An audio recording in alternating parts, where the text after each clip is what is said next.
So in these drills that I talk about, when I say winning the morning, it's really important to start your day off. When it comes to a plantar fasciitis case, it's usually very stiff and tender in the morning. So before you just jump out of bed and load that tissue up and kind of kick off the inflammatory response that's hard to get back under control throughout the day, the very first thing in the morning, you want to wake up with a couple good drills.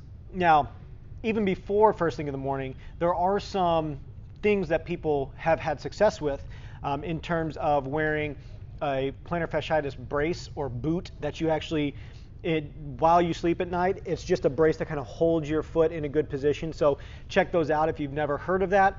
Also, just having some toe spreaders, and they make some specifically for walking around in, that kind of, it looks like a ring for each toe, and it kind of keeps those toes spread apart throughout the day while you're walking around, or at least throughout the morning when you're walking around the house. Having toe spreaders and having that boot is a good start. But let's say you wake up very first thing in the morning, there's a few drills I like to do. The first one's going to be a very simple self-myofascial release of the bottom of the foot here. So if I'm working on my left foot, I'm going to take my right hand and kind of cup the heel here, and depending on where you're feeling your pain is kind of where you'll do this stretch at. But basically what I'm going to do is I'm not going to do a whole lot of depth because the plantar fascia is right near the surface. So I'm going to get a little bit of depth with my finger, and then I'm going to create a lot of tension towards my metatarsal heads here as I push forward. And I'm going to kind of bring my big toes, my big toe and my little toes back, and I'm just going to kind of stretch out that foot as I push that fascia towards the front of the foot through here. And you can use as much compression or tension as you feel comfortable with, but the goal here is not to fight through pain. It's just to kind of loosen some of that tissue up right off that heel towards the metatarsal hedge, and you can really treat anywhere on the bottom of the foot that feels comfortable, or even up on the side of that heel if that feels comfortable as well. After doing a little bit of soft tissue work with that, then what I'll do is I'll actually take a towel or a blanket, and now we're going to work on stretching out the tissues in the calf as well as the bottom of the foot. So I'm just going to lay my foot down on a towel like this, flip that towel back over, and now what I'm going to do is just start to pull back on that towel, and I should feel a pretty good stretch at that point. I can take almost like reins of a horse and kind of pull in certain directions to find that good stretch.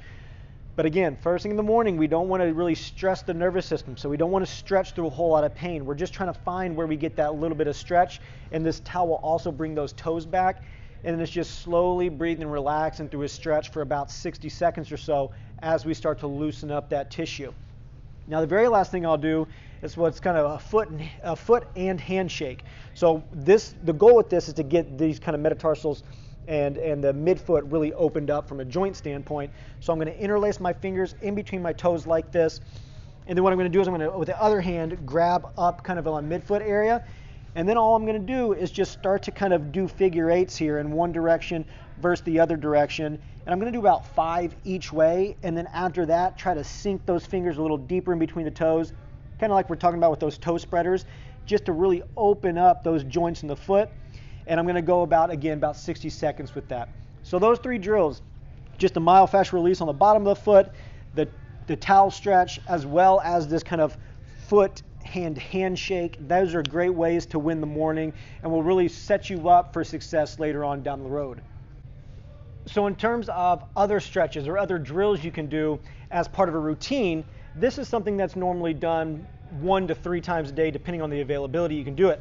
So any of those stretches we talked about before, where we're really kind of stretching out the bottom of the foot and the calf, those can be added to this. But this is going to be more of a self-myofascial release now of this calf. And we're going to get an elevated surface, so you can just sit towards the edge of a bench. You can sit on a chair and let the leg hang over another chair or a bench. But I want this foot elevated because I want this foot to be able to kind of go circles like this. And if we're on the ground, we have nowhere to go with that range of motion. I'm going to take a soft tissue tool. Here I'm using an acute mobility tool, and I like these because they're flat on the bottom, but with a little bit of kind of practice, you could get a lacrosse ball or tennis ball or something like that to work just fine. The back of my calf is going to go on top of this, so it's just on the back side of this shin bone. And then with the pad of my other hand, I'm going to come in here and compress and work through some slow circles. And I'm going to do this again about 5 to 10 times one way, 5 to 10 times the other way. And I'm just going to work my way up the calf as much as I can to get deep in this calf. I like this better than doing something right on the base of the calf here, because a lot of the restrictions that come down into the foot are often these deep compartment calf muscles that actually flex and move the toes, as opposed to the calf or the gastroc or the soleus, which really move the ankle only. So that's going to be a great self-myofascial release to get started. So now, after you've done a little bit of that self-myofascial release, you can stretch these tissues with a couple different variations of a calf stretch. So basically in a calf stretch, if my knee's bent, that's more soleus, and if my knee's straight, that's more gastroc. So there's no good or bad way to do this. We just want to loosen up those tissues as much as possible. So with that forefoot elevated, you're just going to kind of move through some different ranges of motion like this just to get a good stretch. And once you find a good stretch, you can either hang out here, and again, if you need a wall or something to support yourself, make sure that you're not having a difficult time balancing during this. So make sure you're nice and stable. But this is going to be the first one, 30 to 60 seconds, figuring out which gives you the best stretch, whether it's that bent knee variation like this, or it's a straight leg variation where maybe you're kind of taking a step over or just kind of shifting your weight over that forefoot. The other thing I want you to keep in mind is we talked about those muscles that flex the toes. We can do a similar stretch here with just bringing our toe down, and now our toes are extended against that stair. And we can do these exact same stretches now with our toes extended, but now it's going to be stretching a little bit deeper in that calf as opposed to getting that gastroc or soleus. And it's going to be important to hit both of those structures. So just, again, there's no right or wrong way to do this. You're just trying to figure out what gives you the best stretch, making sure we're staying within a tolerable range and we're not pushing it too much to irritate it. But that's part of the routine here, because the next video is going to be talking about more loading strategies, which in the long term is probably the most important. All these stretching strategies are really just geared towards rehydrating tissue, creating a little bit more pliability around the area that's really inflamed. But those are going to be some good strategies to at least get you started in a good direction. If you do have any questions, drop your comments below, or you can reach me at drdunaway@chirostrength.com. That's Dr. Dunaway at chirostrength.com. Feel free to reach out, and I'll get back to you as soon as possible. And like I always say, don't just mend, transcend. Thanks.